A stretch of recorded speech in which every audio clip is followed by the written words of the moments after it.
이번 토픽은 회귀 개수에 대한 검정 순서, 즉 검정을 한번 해보도록 하겠습니다. 검정은요, 순서는 이렇게 됩니다. 이 8장에서 설명을 드렸고요. 첫 번째 스텝은 가설의 설정, 두 번째 스텝은 검정 통계량의 선정, 세 번째 스텝은 유의순의 결정, 네 번째 스텝은 검정 규칙의 결정, 다섯 번째 스텝은 검정 통계량 계산, 여섯 번째는 가설의 채택 기각 결정입니다. 이 순서는 8장뿐만 아니라 회귀 분석에 있어서 회귀 개수에 대한 가설 검정도 동일하게 적용됩니다. 여기서 회귀 개수라 하면 베이라 제로와 베이라 원을 말합니다. 자, 첫 번째 스텝이 뭐냐면 가설의 설정입니다. 그래서 이제 첫 번째 가설의 설정을 한번 보도록 하겠습니다. 가설의 설정하면 회귀 개수에 대한 것이기 때문에 바로 전 토픽에서 가설의 설정에 대해서 공부를 했었습니다. 그때 이런 걸 공부했어요. 기울기 개수가 0이다 아니다. 그 다음에 절편 개수가 0이다 아니다에 대해서 했었습니다. 이 중에서 특히 요거가 더 많이 쓰인다 그랬고, 이거의 의미와 이거의 의미에 대해 설명을 했는데 그 자세한 사항은 바로 전 토픽을 보시기 바랍니다. 근데 여기서 이제 일반화를 시켜보려고 합니다. 일반화를 시키려면 첫 번째 걸림돌 중에 하나가 0 대신에 다른 숫자가 들어갈 수 있어야 되겠죠. 그 다음에 또 하나는 1과 제로가 있습니다. 즉 베이라 1과 베이라 제로가 있어요. 그래서 일반화를 시키면 이렇게 하면 되겠습니다. 베이라 J라고 하겠습니다. J는 0도 되고 1도 되겠습니다. 0이면 베이라 제로, 1이면 베이라 1이 되겠고요. 0 대신에 일반화를 시켜볼게요. 일반화를 이렇게 하면 되겠습니다. 베이라 J 제로입니다. 이런 스타일은 옛날에 우리가 모집단 평균에 대한 가설 검정할 때 뮤가 뮤 제로다 라고 하고, 이 제로라고 표시한 것은 숫자라고 했습니다. 마찬가지 스타일로 여기다 제로라고 표시하고 베이라 J 제로는 숫자를 말합니다. 그럼 대립가설은 어떻게 되느냐 하면 베이라 J는 베이라 J 제로가 아니다 하면 되겠네요. 자, 이것은 양측 검정이고요. 제 8장에 보면 단측 검정도 있었죠. 그 단측 검정을 보면 이렇게 됩니다.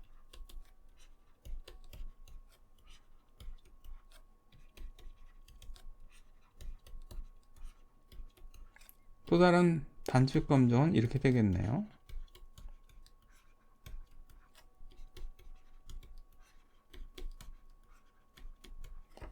그래서 양측 검정과 이 두 개 단측 검정이 있습니다. 제 8장을 제대로 공부하셨다면 이 뮤 대신에 베이라 J가 들어간 거고, 뮤 제로 대신에 베이라 J 제로가 들어간다고 생각하시면 되겠습니다. 그 다음에 여긴 등호고요. 그 다음에 여기는 저희는 부등호를 썼는데 어떤 책에 따라서는 이 부등호 대신 등호를 쓰는 경우도 있습니다. 그러나 저는 부등호를 쓰도록 하겠습니다. 왜냐하면 8장에서도 그렇게 써왔기 때문에 일관성 있게 그렇게 하도록 하겠습니다. 자, 두 번째 스텝을 보겠습니다. 두 번째 스텝은 검정 통계량의 선정이에요. 뮤에 대한 가설 검정을 할 때 검정 통계량이 이렇게 됐습니다.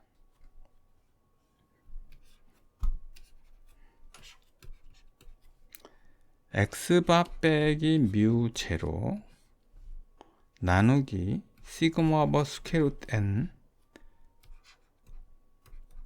이것은 표준점검을 따른다고 했고요. 만약에 시그마를 묻는다면 s를 쓰고 이게 t가 되고, 그런 경우는 t 분포를 따른다고 했습니다. 그리고 자유도는 n-1이라고 했습니다. 그와 유사하게 생각하면 되겠습니다. 단 회귀 분석에서는 모집단의 분산은 모릅니다. 그렇기 때문에 이 G는 없고 T만 존재합니다. 뮤 자리 대신에 회귀 분석의 경우는 베이타 제로와 베이타 1이니까 베이타 J라고 하겠습니다. 그 다음에 X바 대신에 회귀 분석에서는 BJ라고 하면 되겠네요. 그런 스타일로 이걸 표현하면 되겠습니다. 검정 통계량은요, 결국 이렇게 되겠습니다. X바 대신에 BJ가 들어가고 뮤 제로 대신에 여기에 들어가면 되겠죠. 베이타 J 제로가 들어가면 되겠고, 분모를 보겠습니다. 이 분모가 무엇인가요? 이 경우에 분모는 X바의 표준 오차의 추정값입니다. 그럼 여기에는 무엇이 들어가면 될까요? 뭐의 표준 오차의 추정값이 들어가면 될까요? BJ의 표준 오차의 추정값이 들어가면 됩니다. 이 추정값은 이 경우에는요, 식으로 표시했지만 회귀 분석에서는 식으로 표현하기 굉장히 어렵습니다. 그래서 대신 기호로 표시합니다. SBJ라고 표시합니다. 그리고 이건 여기와 마찬가지로 T분포를 따르는데, 이 경우에는 자유도가 n-1이지만 이 경우는 자유도가 n-2입니다. 2를 빼는 이유는 이렇게 생각하시면 됩니다. 추정을 몇 개를 하죠? 베이타 제로와 베이타 1의 2개를 하기 때문에 2를 뺀다고 생각하시면 되고, 만약에 다음에 다중회귀 분석을 할 때는 이 숫자가 그때 바뀝니다. 그러면 일반화를 시켜서 설명드릴 수가 있습니다. 지금은 단순 회귀 분석, 즉 독립변수가 하나 있는 경우이기 때문에 추정을 베이타 제로와 베이타 1만 하기 때문에 2를 뺀다고 생각하시면 됩니다. 3번, 유의순의 결정은 분석하는 사람이 스스로 결정을 하는데 유의수는 알파라고 표시하죠. 문제가 나오면 이것은 주어집니다. 네 번째 스텝, 검정규칙의 결정을 보도록 하겠습니다. 검정규칙은 다음과 같은 세 가지 형태가 있습니다. 왜 세 가지 형태가 있느냐 하면 이 형태와 이 형태, 이 형태, 즉 가설이 세 가지 형태가 있기 때문에 그에 따라서 검정규칙이 세 가지 형태가 있습니다. 양측 검정은 이렇게 되고요. 단축 검정 중에 이렇게 생긴 건 이렇게 되고요. 요건 이렇게 됩니다. 이거에 대한 자세한 사항은 제 8장을 보시기 바랍니다. 8장에 여러 군데에 나눠서 자세히 설명되어 있으니까 그걸 보시면 되고요. 양측 검정과 단축 검정은 비교적 비교하기 쉽습니다.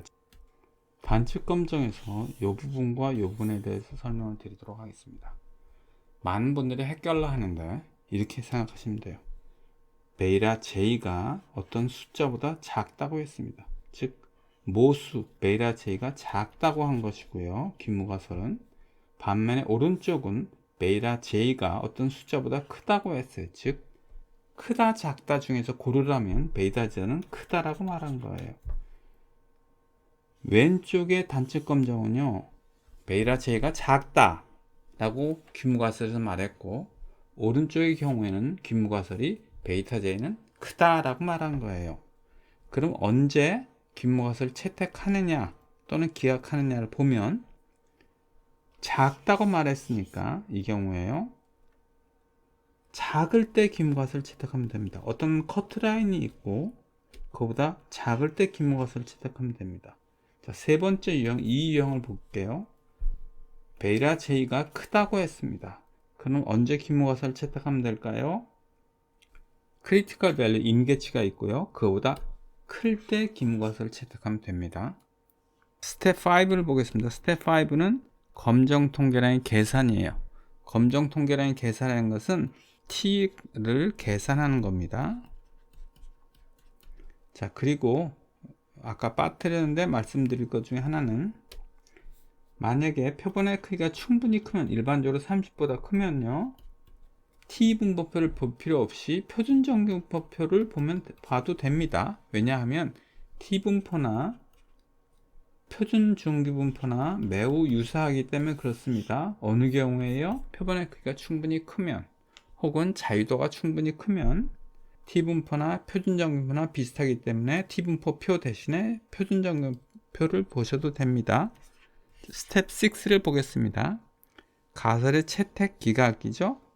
계산된 이 t 값하고요, 여기는 빨간 선, 즉 크리티컬 밸류하고 비교해서 검정 규칙에 따라서, 즉 계산된 t 값이 어디에 있느냐, 즉 채택 영역에 있냐 기각 영역에 있느냐에 따라서 가설을 채택할 건지 기무가설을 기각할 건지 결론을 내주시면 됩니다. 예제를 한번 풀어보겠습니다. 예제 11.13 이걸 풀어볼게요. 사용된 자료 회귀 분석 결과는 다음과 같다고 했습니다. 사용된 자료 X값이 있고요, Y값이 있는데, 첫 번째 관찰점은 어떻게 나왔냐 하면 X가 4일 때 Y가 11이었습니다. 두 번째 관찰점은 X가 7일 때 Y가 10이었고요. 세 번째 관찰점은 X가 5일 때 Y값이 14였습니다. 그래서 관찰점의 수가 하나, 둘, 셋, 넷, 다섯, 여섯 해서 표본의 크기가 6입니다. 회귀 분석 결과가 여기 나와 있고요. 이 개수는 Y절편의 개수라 B0를 말하고, 1.1067은 X 독립변수의 개수라 이것은 B1을 말합니다. 표준 오차라 하면 SB0, 요 표준 오차는 SB1이 되겠습니다. 독립변수 X가 종속변수의 Y에 영향을 주는지 안 주는지 유의순 10%에서 검정하시오 했습니다. 유의순 10%라고 하니까 알파는 10%가 되겠습니다. 즉 유의순의 결정은 이미 문제에서 주어졌습니다. 자, 영향을 주는지 안 주는지를 검정하는 것이기 때문에 지금 가설에 설정할 때 이 세 개 중에 어느 것일까요? 여기에 해당됩니다. 영향을 준다는 것은 베이타 1이 0이 아니라는 거고요.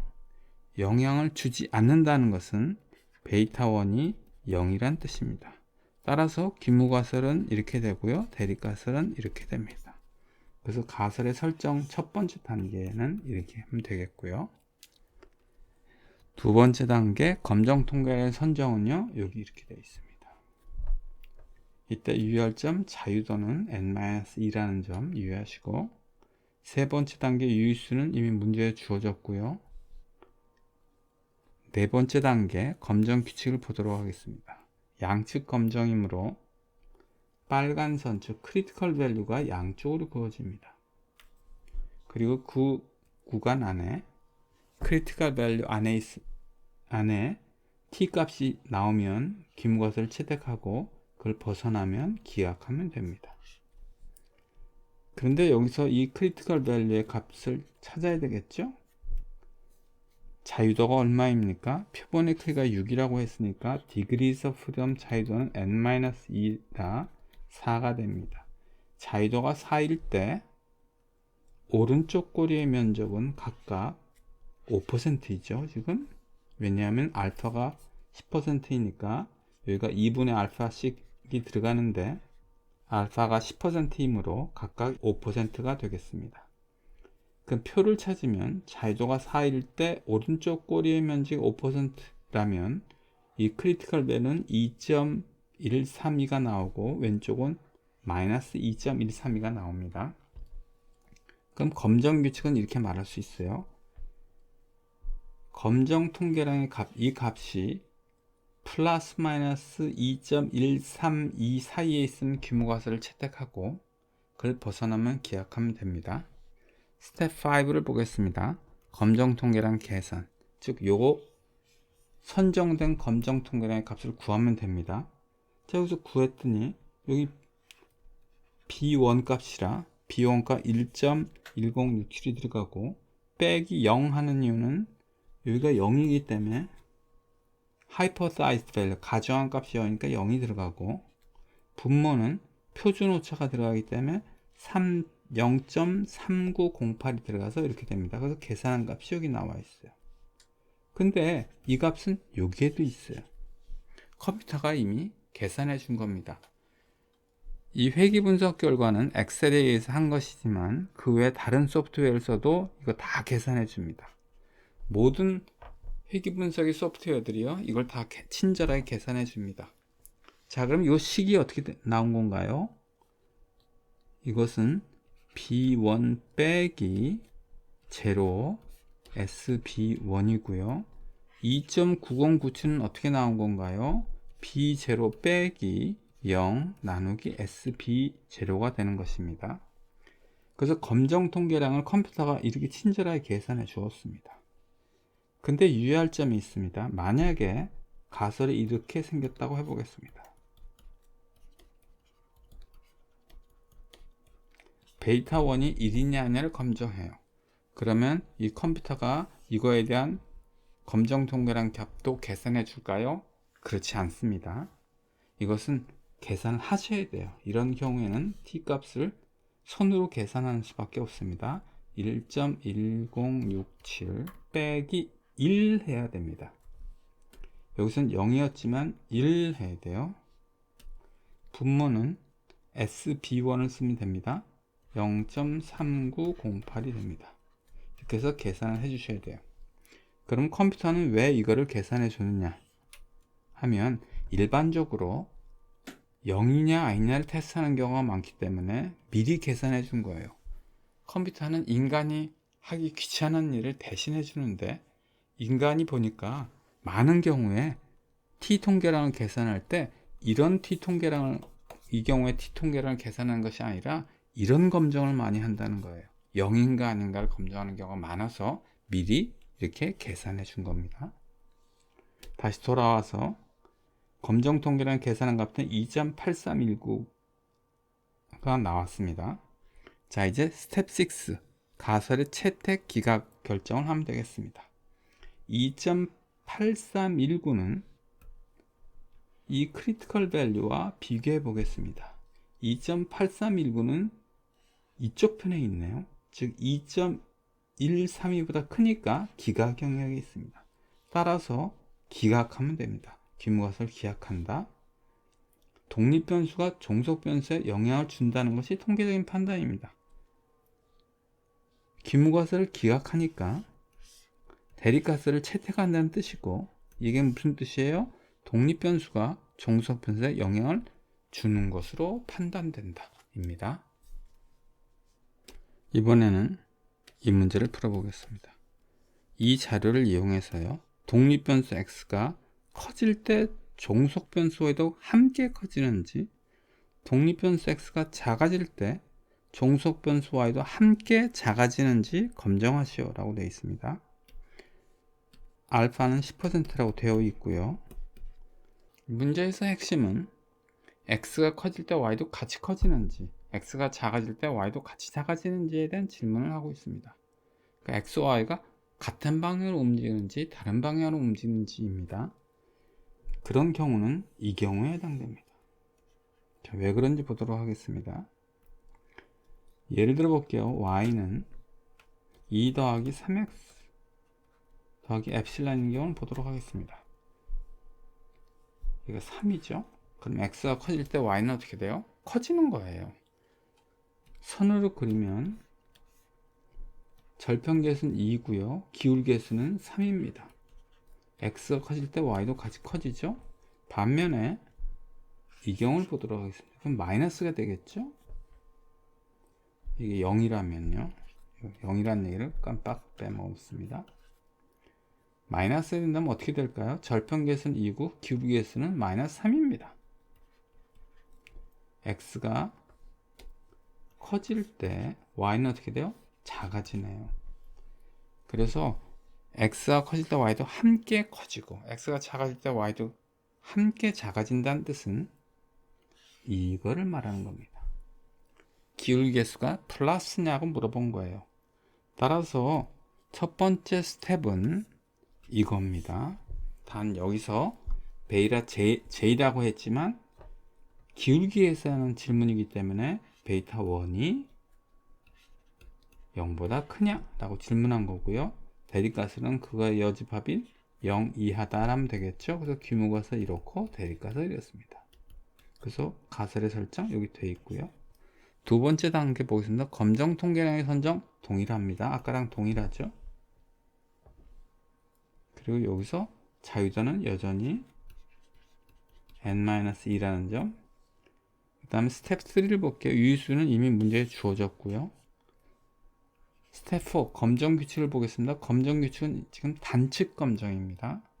단측 검정이라 어떤 크리티컬 밸류가 있고요. 그거보다 작으면 기무가설을 채택하고 그거보다 크면 기무가설을 기약하면 됩니다. 그런데 이때 오른쪽 꼬리의 면적이 10%예요. 아까 양측 검정에서는 반으로 나눠서 5%이지만 단측 검정의 경우는 한쪽으로 몰기 때문에 10%입니다. 오른쪽 꼬리의 면적이 10%일 때 요 크리티컬 밸류 값을 표를 찾으면 1.533이 나옵니다. 따라서 검정 규칙은 이렇게 말할 수 있습니다. 앞에서 선정된 검정 통계량의 값이 이 값 계산한 값이 1.533보다 작으면 기무것을 채택하고 그거보다 크면 기무것을 기약하면 됩니다. 이제 스텝 5를 보겠습니다. 검정 통계량을 계산해야 되겠죠? 그래서 요거 계산한 거 그대로 있습니다. 계산했더니 2.8319가 나와 있고요. 그 값 여기 나와 있습니다.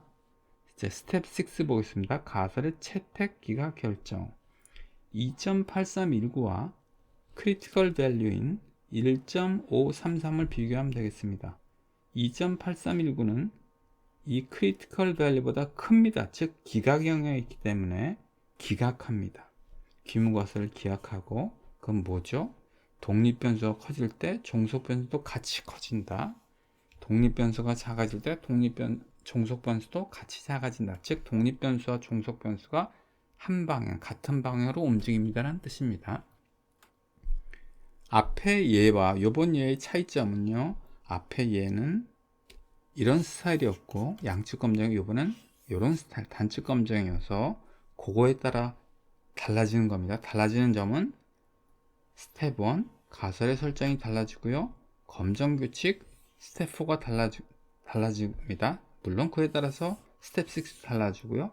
스텝 2와 3, 5는 다 동일하다는 점 유의하실 필요가 있습니다. 이상입니다.